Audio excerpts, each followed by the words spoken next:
ഒരു വീട്ടിൽ നിന്ന് ഒരു 4 പേര് വരുന്നുണ്ടെങ്കിൽ ഈ 4 പേർക്കും വീട്ടിൽ ഇരുന്നാൽ മതി ഇത് കാണാം. അപ്പോൾ അങ്ങനെ ആകുമ്പോൾ അതിൻ്റെ എത്രയോ സംഭവം കുറഞ്ഞു വരില്ലേ? അത് സിനിമയെ ബാധിക്കും.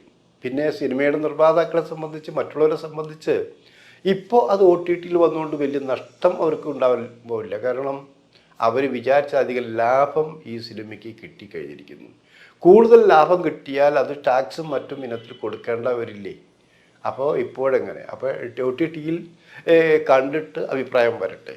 ഞങ്ങളിപ്പോൾ ഇത്രയും പറഞ്ഞു, OTT നിങ്ങൾ കാണണം. OTTയിൽ കണ്ടിട്ട് നിങ്ങൾ ഈ തിയേറ്ററിൽ പോയിട്ട് സിനിമ കാണണം. അപ്പോഴാണ് ഈ സിനിമ എവിടെയാണ് നമുക്ക് കാണേണ്ടിയിരുന്നത് എന്നൊരു തോന്നലുണ്ടാവും, ചർച്ചയുണ്ടാവും. അത് ഈ സിനിമ മാത്രമല്ല, മറ്റേത് സിനിമ എടുത്താലും അങ്ങനെ തന്നെയാണ്. നമുക്ക് ചെറിയ പെട്ടിക്കുള്ളിരുന്നു കൊണ്ട് നമുക്കത് ഈ സിനിമ കാണുക എന്ന് പറയുമ്പോൾ അതിൻ്റേതായിട്ടുള്ള ബുദ്ധിമുട്ടുകൾ നമുക്കുണ്ട്.